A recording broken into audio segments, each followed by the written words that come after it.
नाही, या सर्वात प्रथम तुम्हाला सगळ्यांचे आभार की तुम्ही इकडे आलात. ही संकल्पना माझ्या वडिलांनी 10 वर्षापूर्वी राबवली होती. त्या टायमाला मीटर कल्याण एवढं पसरलं नसल्यामुळे, कल्याणची परिस्थिती कमी असल्यामुळे आपण कधी मीटर रिक्षा ती सक्सेसफुल होऊ शकली नाही. पण आता वाढत्या कल्याणामुळे मीटरची अपेक्षा आणि मीटरची गरज सगळ्या प्रवाशांना आहे.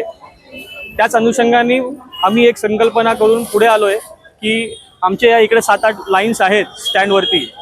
त्याच्यातली एक लाईन आपण मीटर रिक्षासाठी आता सुरू करत आहोत.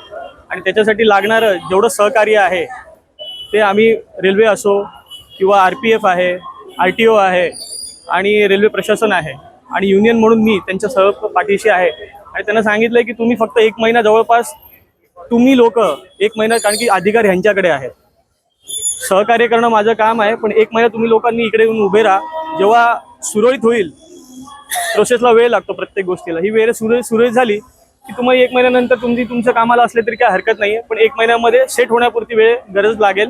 रेल्वेवाल्यांना पण आम्ही एक निवेदन दिलं आहे की तुम्ही आतमध्ये 1 नंबरवरती अनाऊन्समेंट करा की जेणेकरून लोकांना कळेल की उल्हासनगरच्या बॅक साईडचा जो स्टँड आहे त्या स्टँडवरती ऑटो रिक्षा मीटरवरती धावत आहेत. तर त्याच्याने फुटफॉल वाढेल आणि जसं फुटफॉल वाढायला लागलं की रिक्षावाल्यांचाही ओघ हा मीटरकडे वळायला लागेल.